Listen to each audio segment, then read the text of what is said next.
जी नाज़रीन अस्सलाम वालेकुम। आप देख रहे हैं डेली मुमताज़ डिजिटल और मैं हूँ आपका मेज़बान शिराज हुसैन। नाज़रीन इस टाइम हमारे साथ मौजूद है वकील शेख रशीद के वकील।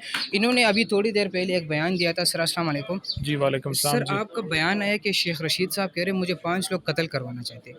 बहुत सीरियस बयान है, क्या कहेंगे इस हवाले से? जी, जी, बिल्कुल कल मुलाकात हुई उनसे डिटेल से और उन्होंने 5 नाम बताए।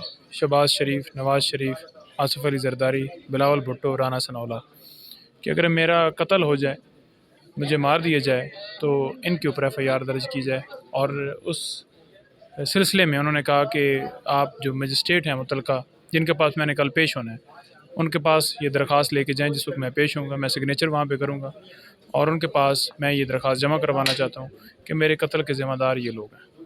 और दूसरा उन्होंने ये बताया कि ये जो एफ़आईआर्स हैं, आप परेशान ना हों कि मेरे ऊपर जो एफ़आईआर्स हैं, इनके पीछे वही लोग, वही हैंडलर हैं जो कि इससे पहले आज़म सवाती, शहबाज गिल और जो पीटीआई के दीगर लोगों पे तशद्दुद हुए, वही लोग, सेम वही टीम है। और मुझे पता है कि ये सिर्फ़ बेसिकली इनका मकसद ये है कि मुझे मरवा के और मुल्क में दंगे फ़साद करवा के, तो ये चाहते हैं कि इलेक्शन में डिले किया जाए। तो यही उनकी बात थी मेरे साथ कल जी। और एप्लीकेशन हमने तैयार कर ली। अभी शेख साहब को यहाँ भी पेश नहीं किया जा रहा। 2 दिन का रिमांड था फ़िज़िकल, तो शेख रशीद साहब को आज पेश कर देना चाहिए था 8:30 बजे, early as possible. Last time आपने देखा कि 8:15 बजे लेके आ गया था ये पुलिस वाले कि वहाँ से कोई वकील ना पेश हो सके। उस ज़माने में ये चाहते सिर्फ ये थे कि जो फवाद चौधरी का जो फ़िज़िकल रिमांड था वो भी दोबारा उनको मिल जाए। तो हम तो सुबह से बैठे हुए हैं फ़ील्डिंग लगा के, तैयारी है पूरी इंशाल्लाह। शेख रशीद साहब के ऊपर जो एफ़आईआर्स हुई हैं उसके हवाले से मैं थोड़ा-सा ये बताऊँ कि वो डरे हुए नहीं हैं, बड़े पुरजोश थे। सिर्फ़ उन्हें ये ख़तरा था कि उन्हें मार दिया जाएगा और वो क्योंकि इमरान खान के साथ उनका लाइज़ान है और उनके सिपाही हैं और पीटीआई का साथ दे रहे हैं। तो अल्लाह ताला खैर करे, दरख्वास्त हम देने लगे हैं उन सब के ऊपर। शेख रशीद के भतीजे का भी बयान सामने आया है कि वो दिल के मरीज़ हैं, उन्हें सोने नहीं दिया जा रहा, उन्हें दवाइयाँ नहीं दी जा रही। हमें नहीं पता कि कौन से ताने में। तो आप क्या समझते हैं उनकी हालत किस तरह है? जब आपकी कल मुलाकात हुई, उनको सोने दिया जा रहा है, खाना दिया जा रहा है? शेख रशीद साहब से मुलाकात हुई। मुलाकात के दरमियान उन्होंने बताया कि मुझे सिर्फ सोने नहीं दिया जा रहा, बाकी उस तरह से कुछ चीज़ें हैं जो उन्होंने ऑफ द रिकॉर्ड बताई, जैसे कि उनके यूरिन टेस्ट करवाए जा रहे हैं। तो उन्होंने कहा कि मीडिया के ऊपर बताएं कि ये बिलावल के साथ क्यों मेरा यूरिन टेस्ट का तबादला कर रहे हैं, कि आपको पता है बिलावल की आदात का। और दूसरा, मीडिया को उन्होंने बड़ा शुक्रिया अदा किया। और तीसरी बात ये है कि सिक्योरिटी का उनको बड़ा ख़तरा है। तो सिक्योरिटी सुजुकी वैन जो है उसके सुजुकी जो गाड़ी छोटी होती है उसके अंदर कल भी लाया गया और उसी के अंदर बैठा के वापस ले जाया गया। बुलेट प्रूफ गाड़ियाँ जो उनकी चोरी हुई हैं, जो उन्होंने धावा बोला है पुलिस वालों ने, एफ़आईआर जो दर्ज हुई है उसके अंदर उन गाड़ियों का जिक्र नहीं है। लाइसेंसी असला था जिसके ऊपर उन्होंने एफ़आईआर दी। वकूआ ये कुछ बनाते हैं, एक्चुअल वकूआ कुछ और है। वकूआ जो एफ़आईआर में बनाया गया, मरी वाली एफ़आईआर में, कि शेख रशीद साहब गेट के बाहर आए और उनके हाथ में बंदूक थी जब हमने दस्तक दी है। तो यूँ कोई थोड़ी होता है कि आप किसी का दरवाज़ा दस्तक देते हैं या शेख रशीद साहब के मुलाजमीन हैं वो जाएंगे। तो उससे ही वाज़ह नज़र आता है रात को जिस तरह से इन्होंने धावा बोल के तलाशी ली, वहाँ पे बदतमीज़ी की, गार्डों के साथ मारा उनको। और उसके अलावा उनकी कोई घड़ियाँ थीं, वो कल ये भी बता रहे थे कि कोई तोशा खाना से मैंने एक आज तक तोहफ़ा नहीं लिया, जो घड़ियाँ हैं वो मेरी अपनी हैं, वो भी इन्होंने ली हैं। और अब उसके इतनी अलावा बात पैसे। हो रही है तो मैं एक साथ क्वेश्चन मेंशन करूँगा। शेख रशीद के ऊपर कोई करप्शन का केस नहीं है, कोई और केस नहीं है, तो इतने छोटे से केसेस के ऊपर उनके जान को ख़तरा है। तो इनके पीछे वैसे वजह क्या है कि वो 5 लोग उनको मरवाना चाहते हैं?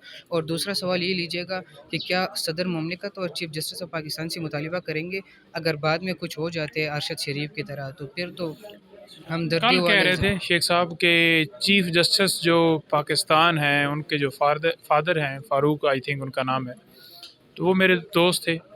मेरा उनके साथ बड़ा अच्छा ताल्लुक़ था। तो आप मीडिया के ज़रिए चीफ़ साहब तक ये आवाज़ पहुँचाएँ कि मेरे केस का सो मोटो लें। एक एफ़आईआर सुनने में आया कि क्वेटा हुई है, एक एक मरी सिंध वाली कराची पुलिस में, भी आई हुई है यहाँ पे, और एक एफ़आईआर जो हुई है वो सिंध कराची हुई है। कराची में। और कुछ सादकाबाद में भी रात को किसी बंदे ने दरख्वास्त दी है। तो 73 साल का बंदा है, उसको हार्ट का प्रॉब्लम है। इसके अलावा उसे इस एज में आके आपको जो है वो आपकी तबीयत उस तरह से नहीं होती फिटनेस।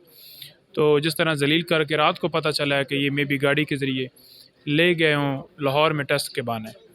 तो यही टैक्टिस की जा रही हैं। अब देखते हैं, अल्लाह ताला खैर करे। अब क्या सिचुएशन है? अभी कुछ ही देर में उनकी पेशी है यहाँ पे, तो क्या उनको मुंतकिल किया जाएगा? क्योंकि कराची सुनने में आ रहा है कि कराची की पुलिस भी इधर मौजूद है, मरी की पुलिस भी इधर मौजूद है, तो क्या इधर इस्लामाबाद से उनको इजाज़त देंगे कि वो लेके जा सकते हो? देखें, जो एफआईआर हुई है ना कराची में, वो सारे हैं बेलेबल ऑफेंस, काबिल ज़मानत। तो रिमांड जो होता है पुलिस का वो तब दिया जाता है जब नॉन बेलेबल वारंट हो और कोई चीज़ रिकवर करनी हो। तो हम नहीं जाने देंगे, कराची तो बिल्कुल नहीं जाने देंगे। बाकी जो एफआईआर्स हैं मरी वाली, उसमें उन्होंने जो सेक्शन डाले हैं वो नॉन बेलेबल हैं। उसकी हद तक हो सकता है अदालत जो कहे कि वो जाएँ, लेकिन रिमांड उसमें भी नहीं बनता, क्योंकि वो भी एफआईआर जब अदालत में ज़िक्र हुआ है कि ये इन्होंने हमला किया, घर में चोरी की है और सारी चीज़ें की हैं, तो उसके बाद उन्होंने एफआईआर दी है मरी थाने में मज़ामत के तौर पे। हालांकि ये जो कॉन्स्पिरेसी का पर्चा था, ये आसफ़ ज़रदारी पे होना चाहिए था, या जो बाकी 4 लोग हैं, सॉरी आसफ़ ज़रदारी के बारे में क्योंकि बयान हो, तो आसफ़ ज़रदारी पे होना चाहिए था। बाकी 4 लोग तो वैसे वो कह रहे थे ना कत्ल के हवाले से, क्योंकि उनके हवाले से ये बात हुई और उसके ऊपर जो है एफआईआर हुई। तो कॉन्स्पिरेसी तो उसने बनाई इमरान खान के ख़िलाफ़। इन्होंने तो बताया कि हमें खान साहब ने ये बताया कि ये चीज़ हुई है, तो उसको इन्होंने तौसीक़ की है। तो सोशल मीडिया के ऊपर पार्टियाँ सारियाँ बयान देती रहती हैं एक दूसरे के ऊपर, सारी चीज़ें होती हैं। एक कमेंट्स जो है उसके ऊपर एफआईआर दे देना। एफआईआर के अंदर जो चीज़ें मेंशन है, जो एफआईआर का कंटेंट है, वो कुछ और है और सेक्शन ऊपर कुछ और लगाया गया है। फॉर एग्ज़ाम्पल, आप किसी शोबे से तल्लुक़ रखते हैं, फॉर एग्ज़ाम्पल बैंकिंग है, तो आपको यूनिफ़ॉर्म पहना के खड़ा कर दिया जाए कि आप वकील हैं, तो बेसिकली आपने तो लॉ नहीं पढ़ा हुआ। इसी तरह जो एफआईआर्स के अंदर कंटेंट्स हैं, वो कुछ किस्सा और बता रहे हैं, और जो ऊपर दफ़ात लगाई गई हैं वो कुछ और हैं। वो हमेशा जो एफआईआर्स के अंदर जो सेक्शन लगते हैं, वो एफआईआर के कंटेंट्स की जो स्टोरी है ना, उस स्टोरी को जो एक एक लफ्ज़ होता है ना, उस लफ्ज़ों के ऊपर, फॉर एग्ज़ाम्पल कोई अफरा तफरी इस तरह की पैदा की गई है, तो उसके ऊपर अफरा तफरी वाली एफआईआर होगी। किसी को मारा है तो मारने वाली एफआईआर होगी। अब फॉर एग्ज़ाम्पल नीचे बात हो रही है कि उसने ये बात कही है कि ये करने जा रहे हैं और साजिश ज़रदारी ने की है, सेक्शन इन पे 505 लग गया। हालांकि ये बात कर रहे हैं, इन्होंने कोई साजिश नहीं की, इन्होंने कहा कि उसने साजिश की है। तो सेक्शन उसके ऊपर जो इन्होंने बात की उसके ऊपर वो डेफेमेशन सूट कर सकते थे, इसके अलावा तो ये एफआईआर बनती नहीं थी। बहुत शुक्रिया।